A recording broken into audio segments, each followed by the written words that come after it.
Connecticut and Massachusetts, Z&M Homes buys houses. Sell your property to the local guys. Needs repairs, updates, maybe foreclosure or inherited? No problem. We gotcha. Google or add us on Facebook at ZANDMHomes.com. It's Baxy's Musical Podcast.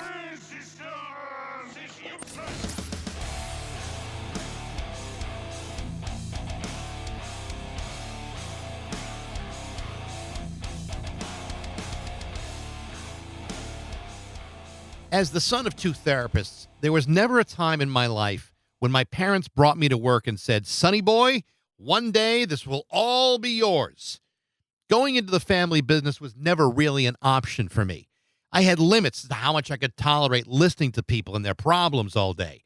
But of course, for some people, the idea of following in your parents' footsteps is a pretty intriguing idea, especially if one of your parents happens to be a towering, legendary figure in his field. In 1949, a writer from Billboard magazine made the audacious suggestion that perhaps they should rename what had been known as race records and rebrand them as something a little bit more commercially acceptable.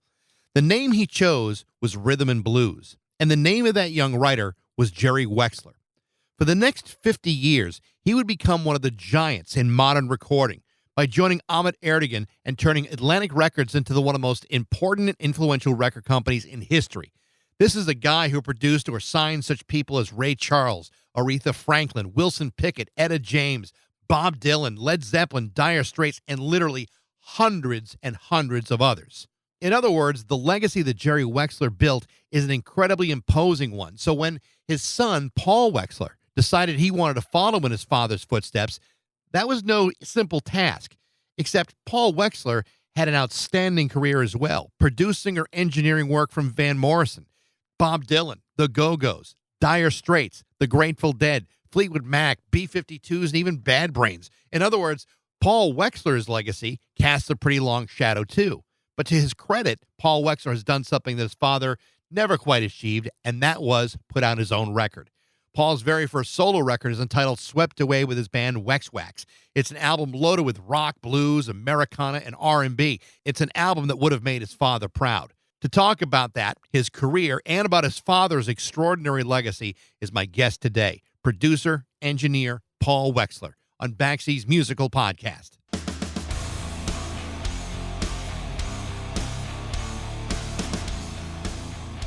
Thank you for having me. I appreciate it. Well, you know what? Reading up on you and reading up on your family and your history, there's a lot to talk about, so it's really my pleasure more than anything else. So thank you very much. Oh, that's great. Where do you want to start?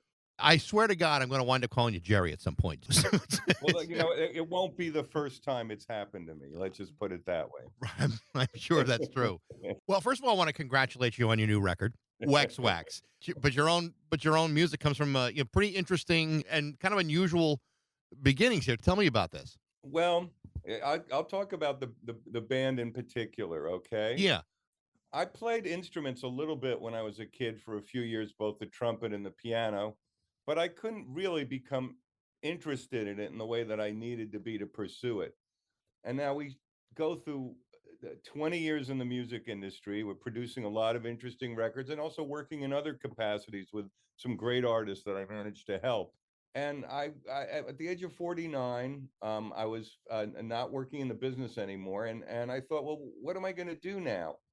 And I thought, well, you've been running songs in your head for your entire life, but you can't actually deliver a single song in any way, shape, or form. So I decided to start playing an instrument. I started with a trumpet, but then I switched after a year to the piano. I got myself a $300 Yamaha. And I told myself, if you play it for at least an hour every day for the next year, you can upgrade to a better keyboard. But if you don't, you might as well just forget it because you're not serious. Right. And indeed, I did start really working out on it. But you start getting to the point where you can actually transpose what's in your head musically onto the keyboard, and then you start playing in nursing homes. I started in nursing homes because the gig scene wasn't quite that vital when I was coming along, like in the aughts in New York City and for new bands. And so I just said, well, I need to play every week. So I found these places where I could play a new set every week. They were in Western New Jersey, and these people were very Appalachian based. And you have to Hmm. understand, this was like 17 years ago, and so there were people in these nursing homes that were in their 80s, and they remembered the 40s. So I got to play a lot of music from the 40s with some of it like old country, like Bob Wills, and of course Hank Williams, and some of it were like standards. And what I realized is that this is the same mix of music that people like Little Richard and Chuck Berry and Jerry Lee Lewis, who invented rock and roll, played before they invented rock and roll, because they had to start somewhere. It's funny. I mean, in a way, you could probably get to the point where the people in these nursing homes were the people who were listening to your dad's records when they first came out. Yeah, that is true. Yeah. That is so. I mean, I can talk about my dad a little. He was the greatest, one of the greatest record men of all time. This, of course, most famously as Aretha Franklin's producer, produced "Respect" and so many of her great records in the first 10 years of her career of reaching the pop charts and the R&B charts. But he signed so many major artists, uh, including Led Zeppelin. There wasn't just R&B signings, and he had a tremendous mind for music, although he wasn't a musician. And I absorbed so much of how he thought about music just by being around him. Well, I mean, I think back to my own childhood. Both my parents were mental health therapists, and so going into the family business was never really an option for me. but but when you're a kid and you're seeing what your dad is doing, in some regards, he's just dad, and on the other hand, he's also Jerry Wexler. He's this enormous, legendary name. As a kid, did you understand what his role was in It's music and funny. popular culture? It's funny you should ask that, because when I was in elementary school in Great Neck, Long Island, they used to have folk singers come by, and they'd sing, little houses on this hillside, and they'd sing a lot of folk classics, including Down in the Valley. And very shortly after that, Solomon Burke's version of Down in the Valley became a big R&B hit. And it was my father arranged this session and picked the material, but it was produced by Burt Burns, the great Burt Burns. Hmm. And I remember hearing this record and going, "Oh, so this is what my dad does. He takes these songs and makes them sound a lot better." Well, I think that it all depends on who you find to make that music better. And that was his skill, as someone who could match material to artist. He was almost, one of the greatest of all time. I mean, he's also unparalleled. I mean, him and Arian kind of unparalleled, and not only discovering new talent and applying what you're talking about, but Atlantic's roster of artists was very, very diverse. So, like you say, it wasn't just R&B, but other bands too. And when you go back and look at the kind of ear that it takes to look at an artist and say they've got it, we can do something with this, or they're not ready. That takes an enormous amount of. I don't know what the talent would be. I would think it just be like a very strong ear.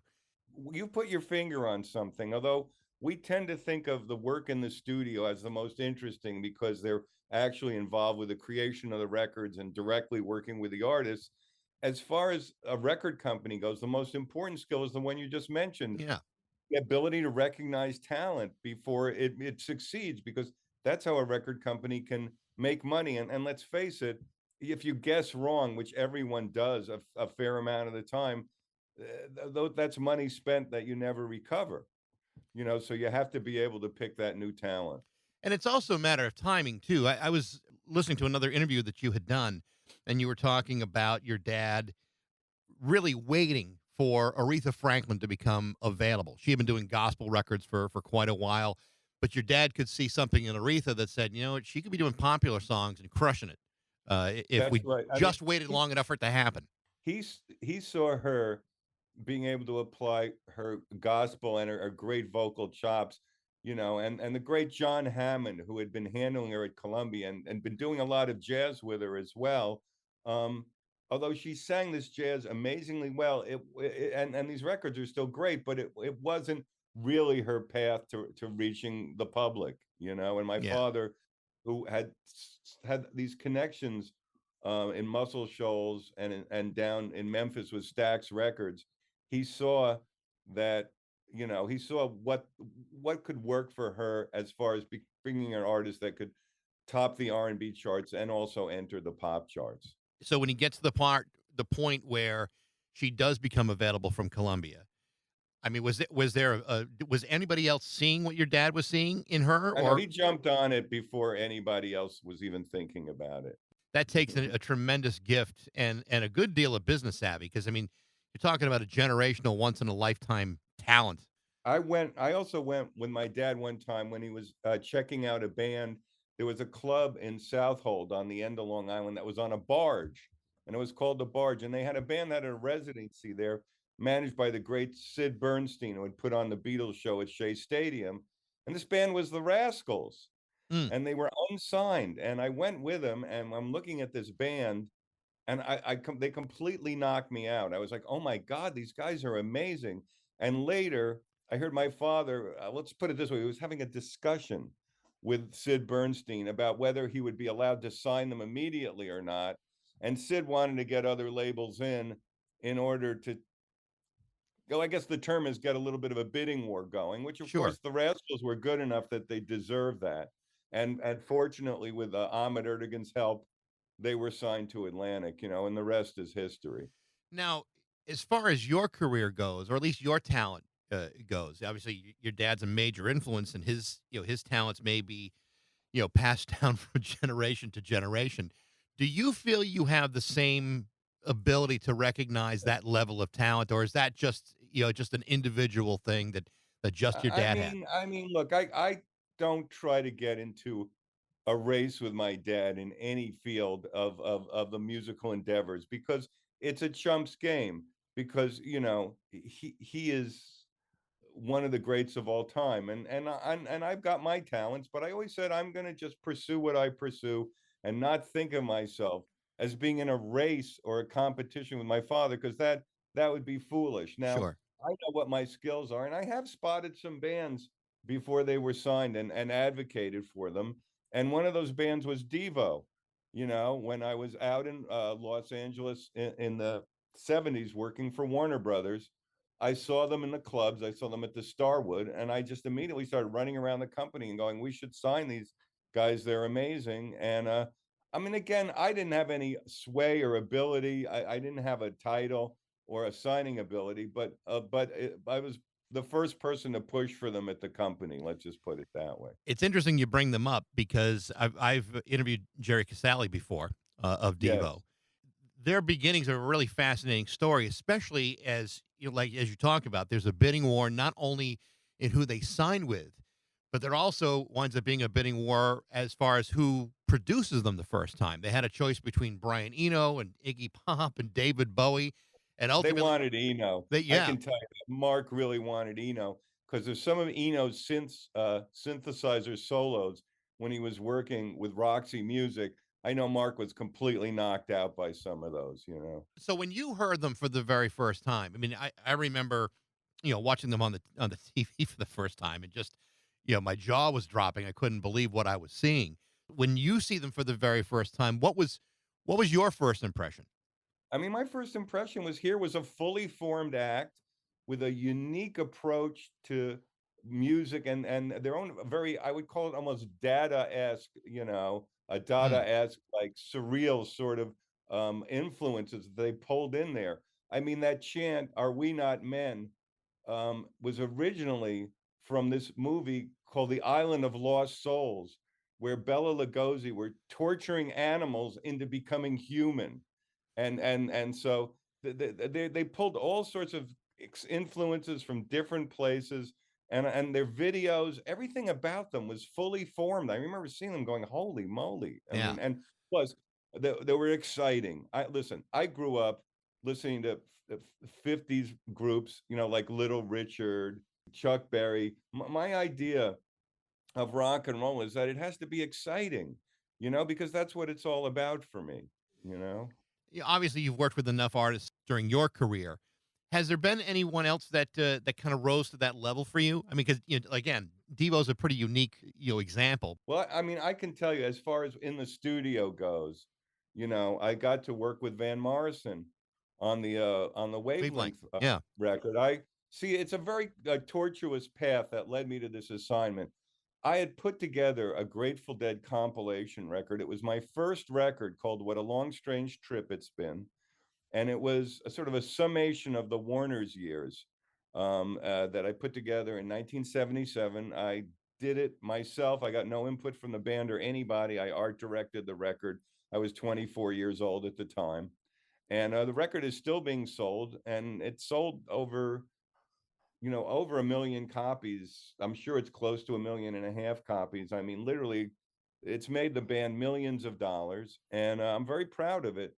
And so Van Morrison and Warner Brothers were not getting along because he had a couple of records that were giant, like Moondance. But then after that, he cooled off, but he was still getting the Moondance money.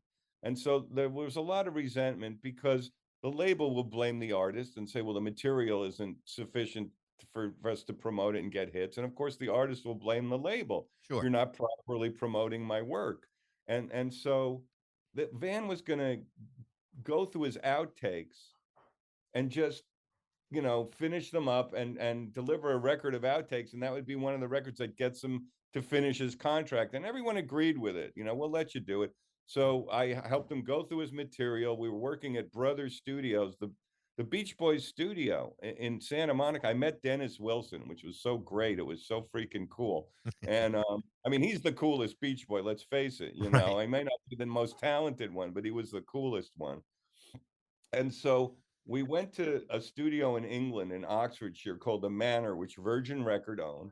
We put on the first song, and he's going to do the vocal. Van's going to do the vocal, and the song's in the wrong key. It was recorded in a key that was too high for him to really handle the song properly, and he gets very frustrated. And he goes, this is like whipping a dead horse. And so he goes out of the studio, and I thought, wow, this project might be hitting the rocks right now. And so I took him aside and I said, Van, right now I know you're in the red with Warner Brothers, and it might seem like you're spending their money, but the truth is, with your catalog, and I meant Moondance, ultimately you're going to recoup, And so what that means is right now we're spending money that's your money that's going to be deducted from your future royalties. Right. And I said, well, let's just do something. Let's put a band together and just use the time. Don't waste the time, because they're going to charge us for a bunch of this time we've booked. And so we woodshedded musicians for the next 2 weeks. I helped him go through find a bunch of musicians, and he picked the ones that mostly he had worked with before or that he knew very well. And the Wavelength record was cut. And I remember when he sung Wavelength, it was one of the most exciting things I've ever seen in my life. Okay. I mean, it just came out of him like a force of nature. And after the song was finished, he knew he had something, and he danced along the edge of the recording console and kicked the empty 2-inch tape box across the room. And he said an expletive. He said, blank, this punk rock, blank. See what he was trying to say, because back then in 77 in England, the old school musicians felt threatened by the rise of punk rock because it was a whole new thing that was attracting very young people in England. Sure. But what he was saying is, I'm still exciting. I'm still rock and roll. I can still deliver no matter what anybody says. He's always had a reputation of being somewhat I don't know, confrontational, maybe disagreeable at points. It's funny. I never had a problem with him, and we were together for month after month after month because I had a really simple philosophy. He's Van Morrison, and I'm just a guy, basically. And so my job is to help him as much as possible and to try to help him achieve whatever he's trying to achieve. And so I was not like I was kissy assy or anything like that. I just was focused on giving him a hand. Part of a good producer is, part nurturing, part psychiatrist, part cheerleader. It's all those things. And then sometimes you have to just put your foot down and be authoritarian. With a guy like Well, Van Morrison, I would imagine that wouldn't work. But with the other artists, I imagine there's all kinds of things that you have to do. well, I can tell you that on mostly I've tried to maintain an atmosphere in the studio where the band is happy, because if the band isn't happy, they're not going to deliver their best performances. Yeah.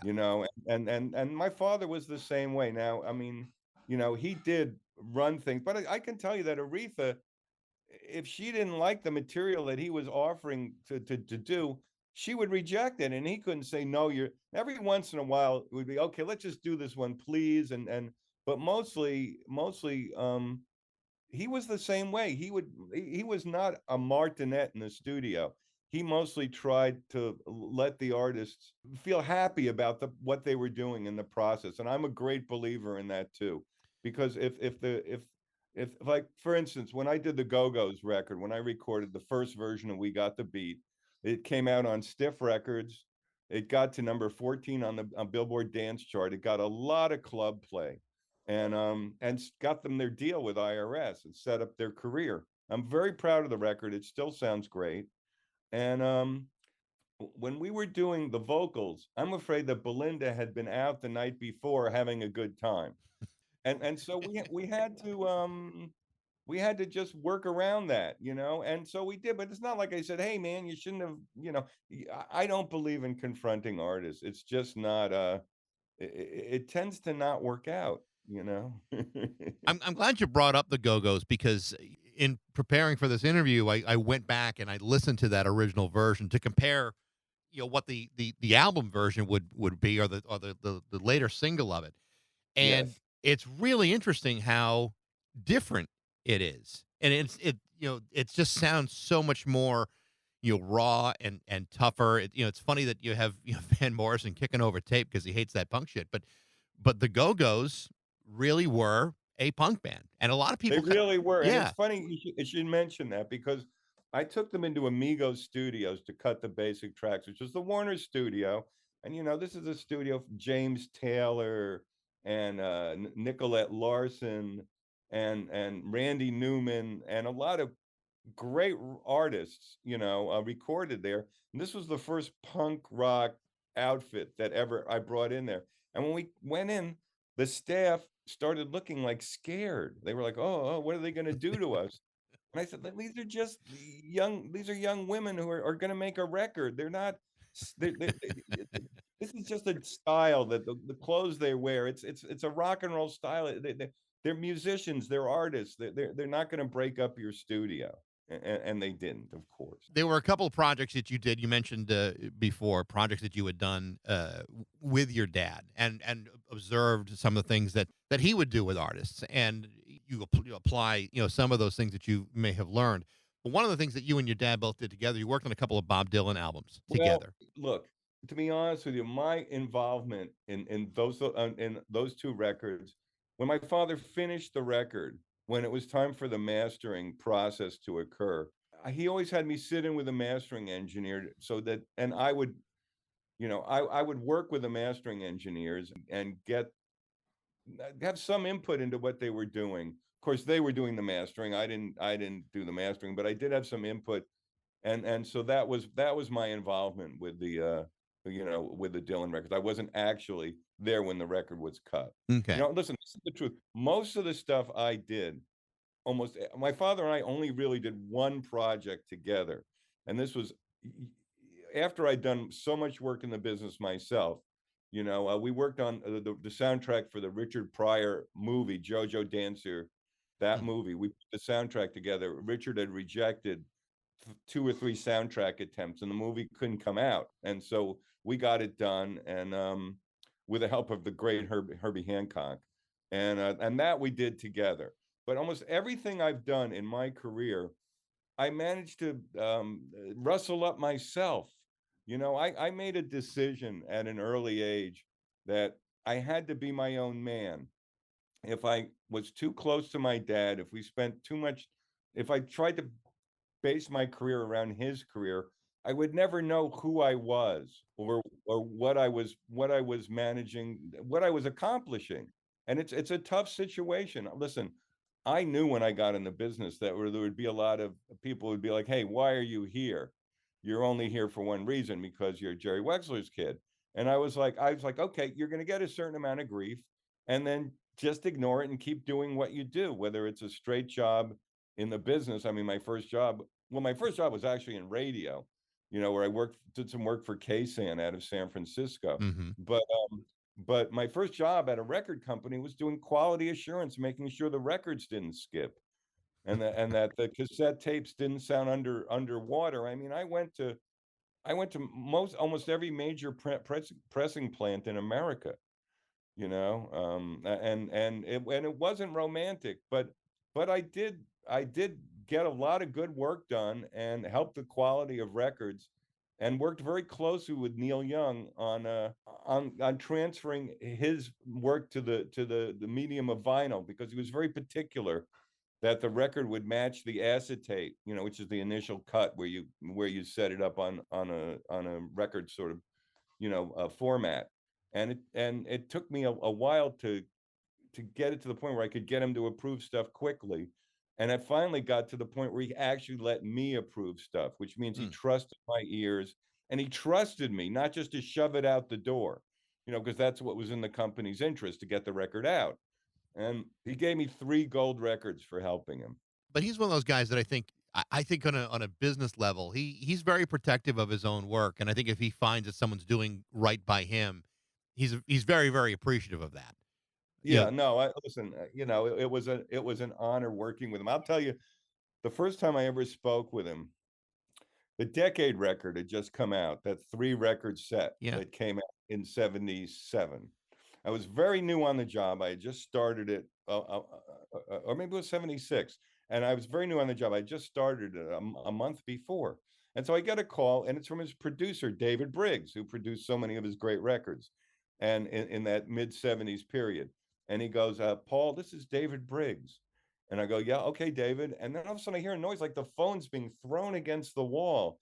And then Neil's on the phone, and he's going, "This is Neil Young, and I want my records right now." And I left out a word there. that's And I okay. said, I said, Mr. Young, of course you can have your test pressings immediately. But, I was thinking, if I listen to them, if there's some obvious defect, like it's skipping or there's some terrible noise on one of these records, why should you be bothered to listen to them when they're not even close? And he goes, "Oh, okay." Now, you see, this is what I'm trying to say. You deal with them in a way where you actually say, "I'm looking out for your interests." Yeah. Well, I would imagine that's exactly what a lot of these guys really want to hear. But I think you're right. I think it does pay dividends in the kind of performance you get out of people. I mean, you've heard stories, horror stories about producers and artists and engineers and people in a production room where it's a real toxic environment, and then you just wind up getting a lot of bad feelings, regardless of how the end result winds up being. I mean, that happens, quite a lot. And that's unfortunate because you'd like to see everyone get out of that process the best they can get. It's a tricky situation, because some artists have a vision and they know how to execute that vision in the studio. I mean, I would call Prince, like, one of those artists who doesn't need a producer didn't need a producer to tell him anything. Some artists, however, don't have that much of a sonic vision of what they need to do. And so you're right there. It's a matter of trust, if an artist is picking a producer that they trust, and it's really important to hang out with the artist, to listen to them, to go to their live shows, to go to a rehearsal studio with them and work in the rehearsal studio on the way to the recording, if you feel like there's things that need to be tightened up. Like I rehearsed the Go-Go's for a week before we went in the studio, because and then they get a feeling that you have some idea about what they need to do, and Mm. and how you're going to help them. Because if you just walk into the studio, that can be a formula for disaster. The way recording happens now, as opposed to when you were at the busiest part in your career, the technology has changed where if someone does not give you a performance that's 100%, you can just go and, fiddle a couple knobs and buttons on your computer and auto tune the thing correctly. I know what you're saying, but my feeling about it is that the best thing is to record things properly and to get a great performance. Yeah. Because if you do that, then you have something genuine, you have something with feeling, and you're not creating an artifact, after a certain point. Although again, and there's no arguing with success. But I'll tell you what I'm telling you, but do have a point about the technology. When I did my record, Swept Away, I recorded it in Oakland. I had a great engineer, Gabriel Shepard, and we worked at 25th Street Recording, which is the same place where Taj Mahal recorded his record that's just coming out Oh, now. okay. Yeah. And Gabriel engineered it. And so we worked with Pro Tools, and Pro Tools is a recording program. It's digital. And you basically, the thing that's great about it is it remembers everything. So you do a mix. It used to be, to do a mix, you had to plug in the patch bay, you had to move the faders, you had to get everything set up properly, and it was very difficult to duplicate that setup the next day if you had to break down, if you couldn't keep it set up overnight. The thing about Pro Tools is you do your mix, and then you can go home and listen to it for a week, and then go back, and Pro Tools remembers that you're back at the exact same spot with each instrument on each fader, all the EQ and outboard settings, are done. And so it really helped in doing the mixing to get it to the place where, I felt comfortable, and I felt like it was the best it could be. But prior to the technology being available, like for example, vocals are like one of those things that you oftentimes have to record and re-record and over again until you get that right performance. Aretha Franklin, Van Morrison, these are world class singers who Yes. I don't know what kind of adjustment you Well, could I ever can tell possibly make, but there's got to be other people in there in your history where you hear them sing in the studio and you're just like, oh my god, I can't believe that was as great as it was, or they are as great as they are. Yeah, I mean, I've worked with a lot of punk rock bands, and some of them had really good vocals, like this band out of LA, the Weirdos, but they were a great band. And later the guitar player was in Thelonious Monster. But the thing is, when Aretha did her records, she was singing live at the piano. In other words, she cut her vocal as they were doing the takes. They Mm. were they were not done afterwards. It's that's a very rare phenomenon. I'll tell you, I was in the studio when the reggae band Black Uhuru recorded one of their great records, "The Youth of Eglinton," and they're a great vocal group in that Jamaican tradition of vocal groups, and they had a great female singer, Puma. And after they cut that, I mean, it just gave me chills seeing them cut that record, because it was just so amazing. It was one of the great reggae records, and I was very lucky to be there for the recording of it. You mentioned some of the punk bands that you had done, obviously the Go Go's and the Weirdos, but there's another. I was on Discogs looking at your discography, and there's one that leapt out at me because I think this is such a great underrated band, and looking at what your history was, this is like a surprise, like, oh, them too. Bad Brains. What was your involvement with them? I did some recording with two members of the band in the studio. There's a Jamaican vocalist named Michael Nkrumah, and HR and Doc and Daryl, the bass player and the guitar player, and the bass player from the Brains, had kind of separated for the moment, and Michael Nkrumah was the vocalist, and I put them in the studio with Steve Ferroni, okay, Clapton's drummer, Mm-hmm. with um, with Bernie Worrell, who worked with the Talking Heads and Parliament Funkadelic, and it just was, the session was amazing, and the record got some considerable play in clubs in Jamaica and stuff like that. But as far as the Bad Brains themselves go, I I was friends with their manager, and he was always trying to get me to a position where a record company would let me produce a Bad Brains record, but we never quite got there. Anthony County, and he really worked for that band. But um, but they were doing a show at the Rock Hotel in New York City. After this is after HR came back together with the band, and I mixed them live at the Rock Hotel. I did their live sound for the show, and it was like riding a hurricane. Okay, I mean, because Doc and Daryl, the guitar player and the bass player, were played with like sheets of sound, waves of sound, and to try to keep the balances right as they just their amps were like, really loud. And to try to keep the vocals and the drums, where the drums are pushing it, where the vocals are on top of it, it was like riding a hurricane, but it was great. It was one of the most fantastic things I ever did. For a period of time, I know you had kind of stepped away and retired from the business, but last year the Mutants released a record, and that was like the first thing you had done in quite a while. What was it about that project that made you want to come back Now, and now, work on now it? the thing is that Mutants record was not a was it was a recording that I had completed. I'd done a bunch of the production on it back in the '80s, okay? And this was a re-release. This was not a new record, Right. okay?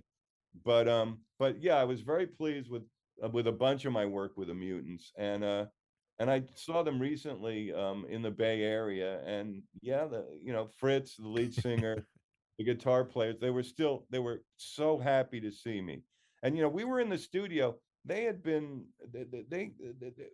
they hadn't been working that much in the year or the 6 months before we went in the studio. We were in the studio for a full day, and I took the band aside and I said, "Man, I don't know if we're going to get it, you guys. I mean, I got to be honest with you. I think you need to go do a bunch of gigs and a bunch of rehearsals, and then we're going to have to go back in." But then over that day, over the next day, they somehow coalesced. Their muscle memory as a band came together, and they began to get great takes, Yeah. and so the record got done. I had to go back to my job at Island Records. And Chris Blackwell, the great Chris Blackwell, one of the greatest record men of all times, who signed U2, for instance. He was like, "Well, Paul, we need you in the studio here in the Bahamas, and if you can't come soon, your job might be a little bit, he indicated that I might get fired." Yeah. And so I had to tell the band, "Listen, I got to go back to my day job." And the great Snake Finger, he finished up the album, but I'm very pleased with what I did with them, and so are they. They know that when you see someone years later and they smile and they're happy to see you, you know that they were happy with what you did. I'm glad you mentioned Island Records. There's I believe is a documentary about him coming up, and he's like, that's one of the great success stories in music is Island Records. What was it like to work there? And I mean, does the reputation of the place is it an accurate one, or did you find it to be something different? I mean, I'll tell you, I worked as the house A&R guy at Compass Point Studios in the Bahamas. Now you may be thinking, "Wow, you're in the Bahamas. It's so great. You're working in the Bahamas." In 2 years, I got to the beach twice. I mean, I was working. It was Yeah. work. I had a lot of things I had to do to help keep the sessions running. When Joe Cocker recorded there, I gave him a couple of songs that he put on his record that he did with Sly and Robbie, Sheffield Steel. I gave him Marie, the Randy Newman song, and I gave him Many Rivers to Cross, Mm. and he did great versions of those. And I got to see Sly and Robbie work a lot, and see that was brilliant. And yeah, I mean, Island Records, it was one man's vision, but it was very, very well executed and put together. I I remember they had a DJ come and remix a bunch of the B-52s material, Rock Lobster, Hmm. some of the biggest records, and he had one side of a record done. And Gary Kurfürst, who was the Talking Heads and the B-52's manager, he calls me into his office there at the studio, and he goes, "Paul, we need another side for this record." And I go, "Well, Gary, I don't really think like a disc jockey. I don't really seg and cut and do stuff like that." He goes, "Well, just take some of their songs that we want to put on the other side, and we'll have an engineer extend them, and you just need to overdub some things on their record." And I go, Is the band going to be there when I overdub?" And he goes, "No." And I go, "Well, aren't they going to hate whatever I put on their record?" And he goes, "No, no." And so I had worked with Tin Huey, a progressive rock band out of Akron, and of course, the Waitresses came out of Tin Huey, but also the great saxophone player Ralph Carney, who's passed now.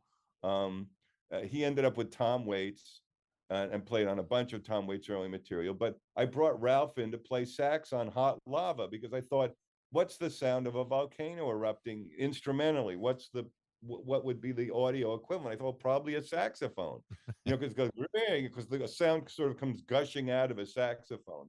And it worked out so well that the record went platinum, and the B-52s used Ralph on their next 2 years of touring, That's and awesome. that was one of his big breaks. That's awesome. So Yeah. is there a project that you've worked on that, in hindsight now you kind of look at with a real great sense of pride? Is there one that sticks out for you, or I've already touched on one of those? No, I mean all these records I've talked about, I'm very proud of. I'm very proud of the Grateful Dead record I put together. I mean, the Grateful Dead's organization is still selling it, and this is 50, almost 50 years after I put the record together. I mean, that's, to me that to be able to create something that has that kind of longevity. Um, all these records we've spoken about, I'm very proud of. I mean, Wavelength, just because, see, I helped facilitate the record occurring. I didn't really Van. I didn't really have to do much once I helped Van find the musicians. The project kind of just proceeded, because with the right people, the right material, and Van knows what he's doing. He At that point he had been around the block a bunch of times, Yeah. so he knew it. But it was funny. I just want to tell a quick story. A friend of mine had hit me to a bunch of the punk bands when I was in 77. And he said, the one band you have to see is The Clash, when I was in England in 77. Hmm. So in December of 77, I drove down to the Rainbow Theater, and I had 2 tickets. And so I brought one of the ladies that was working at at the studio. The studio was attached to an English manor house called the Manor in Oxfordshire, and so this is people could be in an English manor house with a giant table and big fancy rooms, and they could pretend they were Lord whatever, and so I brought the Scottish lady to the show because I had an extra ticket, and she said, "Well, sure, I'll go see him." And so we got back, and I didn't want to be too gushy about the band because, like I say, there was these touchy feelings about in English rock and rollers about punk rock because they've of the classic guys, because they felt like it was sort of the new thing that was maybe replacing them, Yeah, threatening. you know, Yeah. threatening them. And so Van said, "How was it?" And I said, "Oh yeah, it was pretty good." And the Scottish girl interrupts me and goes, "What are you talking about? You loved it. You wouldn't shut up about them all the way back in the car for an hour." And how did he take that? Well, he was okay. He was okay. well, well, good, because you don't want him kicking you across the room like he did to that box of tape. Again, I never had a problem with Van. Yeah. And 10 years after we did the record, he took me out to dinner in New York City, which shows me that he didn't have a problem with me either. Yeah. Well, that's good. That's good. I have to ask because these stories are fascinating. I know we barely scratched the surface on some of these things, but have you ever been approached or thought about writing a book about these stories? No, no, no. I don't think so. Look, there are a lot of people that have worked in studios that have a much bigger body of work than I do, and a much more important one. And I don't. And also, people would want me to write stories about my family, about my dad, and how can I put this? All the interesting stories are edgy stories. I've told you some stories that are a little edgy today, Right. okay? But the edgy stories about my family, about my dad, about his career, I'm not sure I would want to talk about them in public that much because he's my father, and I respect him still, and I love him, and so I'm gonna if I thought I had enough to say about myself, I might do it, but I'm not sure I do, to be honest with you, as far as a full book goes. Well, I'm not going to argue with you, but, but I think you're selling yourself kind of short because there are many people that don't have these kinds of stories, and to grow up in that environment and then to edge out your own reputation is not the easiest thing to do, and you've done it, and I think you have to be applauded for that because it is not easy to work outside the shadow of someone that comes before you. In your case, your father. But I think if someone looks at what you've accomplished without being the son of Jerry Wexler, it's damn impressive all on its own. Yeah, I've done okay. You've done very okay.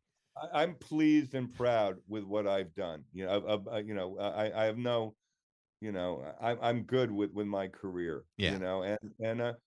And like you say, except for this Richard Pryor soundtrack, there's almost nothing I did that has any connection. Maybe one other project that has any connection to my father whatsoever. As far as in the studio and that sort of thing. I got my job at Island Records myself.